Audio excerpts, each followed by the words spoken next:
ये शराब के ठेके तो गली गली खोल देंगे, लेकिन स्कूल नहीं खोलेंगे ना किसान के लिए कि फायदा हो जाएगा, बीज खाद भंडार खोल दें, ये नहीं खोलेंगे। हमारा भला किससे होगा? इसलिए अगर हमें सच में ही हमें सब समाज का कल्याण करना, सर्व वर्ग का, चाहे किसान है, चाहे मजदूर है, चाहे पीड़ित, शोषित, वंचित कोई भी है, अगर उसे हमें हक अधिकार दिलवाने हैं तो हमें बहुजन समाज पार्टी का हाथ थामना पड़ेगा, दामन थामना पड़ेगा, तभी हमारे कष्ट कट सके साहब। भैया हमें अच्छी शिक्षा दे दो, हमारे बच्चे ने फ्री में पढ़ लिया, अच्छे सरकारी स्कूल खोल दो, फ्री में तो बालक पढ़े, हॉस्पिटल खोल दो, हमारे लिए कैसी बीमारी हो 10 रुपए पर्ची कटे और हम कोई सारा इलाज हो जाए, कहाँ रहेगी टेंशन? कहीं भी टेंशन ना साहब। और जो जिस लायक है, जैसी जिसकी जैसी शिक्षा है, उसको इस हिसाब से रोजगार की व्यवस्था कर दो। रोटी, कपड़ा, मकान, शिक्षा, स्वास्थ्य, रोजगार, साहब ये सरकारों की जिम्मेवारी देने की, हमें इस चीज को समझना पड़ेगा। ये सरकारें हमसे हैं, हम सरकार से ना है। राजा हम बढ़ाते हैं, वोट बढ़ाती है, वोट की ताकत आप लोगों की ताकत बढ़ाती है। और मैं तो सबसे पहले अपने समाज को ये धन्यवाद देना चाहूंगा कि आदरणीय बहन कुमारी मायावती जी ने आपको इतना बड़ा सम्मान किया है कि काफी लोगों को की जिंदगियां भी निकल जाती हैं टिकट लाते लाते, लेकिन आपके बच्चे और आपके बेटे को ऐसा आशीर्वाद आप लोगों की कृपा से मिला कि 4 साल के छोटे से इस भागदौड़ में, इस मेहनत में, 4 साल की मेहनत में इतना बड़ा रंग लाया है कि एक साधारण परिवार का बेटा लोकसभा की टिकट लेकर के आपके पीछे पहुंचा है। ये अपने आप में बहुत बड़ी उपलब्धि, बहुत बड़ी बात है, और इसके लिए मैं आदरणीय बहन कुमारी मायावती जी का बहुत बहुत आभार प्रकट करता हूं। मैं चाहूंगा कि एक बार जोरदार ताली बजा करके आदरणीय बहन जी के सम्मान को स्वीकार करें। और साथियों, मेरे बुजुर्गों, मैं कहने को तो बहुत कुछ है, लेकिन मैं कुछ चंद लाइनों से यही कहना चाहूंगा कि ये मौका इकट्ठा होने का है। बहुत होली इन सरकारों की, भ्रष्टाचारी सरकारों की मार, मैं अब की बार बसपा की सरकार, बहुत देख ली हमने ये सरकारें, इन सरकारों ने हमें कुछ नहीं दिया है। अब समय बदलाव का है, बीजेपी से लोग त्रस्त हैं, माननीय सांसद साहब से लोग दुखी हैं, और कांग्रेस ने आपको उम्मीदवार दिया है, वो भी बाहरी बंबई से दिया। आप तो आपकी वोट की अहमियत कहां है? वो बढ़ेंगे या ना बढ़ेंगे, उनको यहां से जाना ही जाना है। लेकिन ये मैं सौभाग्य हूं, ये परमपिता परमात्मा की कृपा और आशीर्वाद का हूं कि आपके बच्चे, आपके बेटे को, आपके भाई को संसद की, देश की सबसे बड़ी पंचायत का टिकट बिल्कुल ऐसे मिला है। आपकी इज्जत का इजाफा मैं कहूं कितने गुना बढ़ गया है, ये हम अंदाजा भी नहीं लगा सकते इस बात में, सच बता रहा हूं साहब। इसलिए हमें संगठित होने का समय है साहब। एक हो जाओ, एक एक वोट हाथी के सामने वाले बटन पर दबा दो। जब तक आपके बीच से आपका अपना कोई निकल के उस संसद में, उस पंचायत में नहीं जाएगा जहां पर नियम और पॉलिसियां बनाई जाती है कि मजदूर के लिए क्या होगा, किसान के लिए क्या होगा, उद्योगपति के लिए क्या होगा, जब तक हमारा आदमी वहां नहीं पहुंचेगा तब तक हमारे पक्ष में नीतियां नहीं बढ़ेंगी।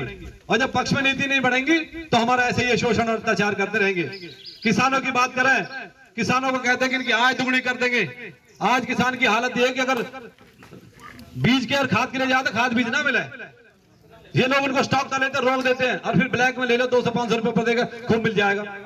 ये सरकारों की साजिश है, ये सरकारें जानबूझकर कराती है, अपना भी फायदा होता है और अपने लोगों का फायदा करते हैं ये लोग। जब फसल, किसान की फसल पक जाकर तैयार हो जाती है, तब बिजली नहीं आएगी, आएगी तो डिम आएगी या फिर रात को देंगे। तो ये क्या है? ये भैया अगर सच्चाई में किसान की हालत सुधारना चाहते हो ना, तो उसको फ्री में ऐसी अवेलेबिलिटी बढ़ाओ कि बीज भी, खाद भी जब मिल जाए, कभी ले लो। ये शराब के ठेके तो गली गली खोल देंगे, लेकिन स्कूल नहीं खोलेंगे ना किसान के लिए कि फायदा हो जाएगा, बीज खाद भंडार खोल दें, ये नहीं खोलेंगे। हमारा भला किससे होगा? किसान का भला तो किसान के लिए जब फसल अच्छी होगी, उसके खाद भी आसानी से मिल जाएंगे, सस्ते हो जाएंगे, और जो फसल पैदा होती है उसकी कीमत अच्छी हो जाएगी, तभी तो हमारी हालत सुधरेगी। अब सुई की कीमत का तो पैसा लिख रहा है एमआरपी, अगर इसका इतना पैसा, भाई कहीं से खरीद लो, कहेंगे एमआरपी, बोलो ये तो मैं इस पे रेट पे दूंगा। और हमारे अनाज की, हमारे फला करिए, हमारे उनकी सब्जी की कीमत वो तय करेंगे जो वहां बैठे हैं। ये क्या बात हुई साहब? इसलिए अगर हमें सच में ही हमें सर्व समाज का कल्याण करना, सर्व वर्ग का, चाहे किसान है, चाहे मजदूर है, चाहे पीड़ित, शोषित, वंचित कोई भी है, अगर उसे हमें हक अधिकार दिलवाने हैं तो हमें बहुजन समाज पार्टी का हाथ थामना पड़ेगा, दामन थामना पड़ेगा, तभी हमारे कष्ट कट सके साहब। ये सरकार अगर चाहती कि हम भला करें किसान मजदूर का, तो साहब आजादी के 70-75 साल हो गए, खूब कर लेते, लेकिन इनकी मंशा नहीं है।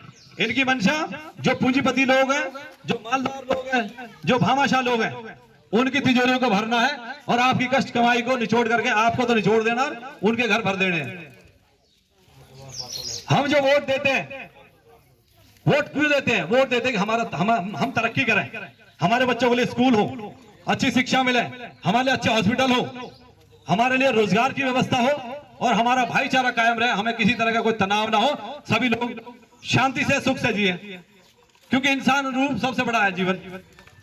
अब इसमें जो आज त्राहिमाम मचा हो ना, इंसान दुखी है, परेशान है, कोई सुसाइड कर ले, कोई टेंशन में है, कहीं हार्ट फेल हो रहे हैं, अटैक आ रहे हैं, क्यों आ रहे हैं साहब? भैया हमें अच्छी शिक्षा दे दो, हमारे बच्चे ने फ्री में पढ़ ले, अच्छे सरकारी स्कूल खोल दो, फ्री में तो बालक पढ़े, हॉस्पिटल खोल दो, हमारे लिए कैसी बीमारी हो 10 रुपए पर्ची कटे और हम कोई सारा इलाज हो जा, कहां रहेगी टेंशन? कहीं भी टेंशन ना हो साहब। और जो जिस लायक है, जैसी जिसकी जैसी शिक्षा है, उसको उस हिसाब से रोजगार की व्यवस्था कर दो। रोटी कपड़ा और मकान, शिक्षा स्वास्थ्य रोजगार, साहब ये सरकारों की जिम्मेवारी देने की, हमें इस चीज को समझना पड़ेगा।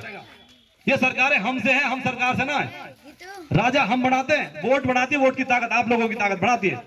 यानी वो राजा बैठ के वैसे नहीं कहते देखो मैं तो राजा हूं, मैं तो जीता। कैसे जीते भाई? जब तक वोट पड़ी नहीं, उसका रिजल्ट आया नहीं, तो कैसे बन जाओगे आप? नहीं बन सकते साहब। इसलिए साहब ये समय बदलाव का है और मैं तो आपसे यही उम्मीद और आशा करूंगा कि अब की बार एकत्र हो जाओ, एक हो जाओ और इकट्ठे हो जाओ। जिस समाज की राजनीतिक पक्ष है, राजनीतिक हिस्सेदारी है, वो समाज से तरक्की करेगा और जिस समाज की हिस्सेदारी राजनीति में नहीं है, सत्ता में नहीं है, वो समाज हमेशा हाशिए पर रहेगा। इसका जीते जागते उदाहरण हम सब बैठे हैं यहाँ, ये कोई नई बात नहीं है। बाकी अपवाद हो सकते हैं, कोई इक्का दुक्का आदमी सरकार के नुमाइंदे से अटैच होकर के कुछ अपना फायदा कर ले, वो एक अलग बात है, लेकिन फायदा वो सब समाज का होना चाहिए, सरकार से होना चाहिए, तब तो है हिस्सेदारी।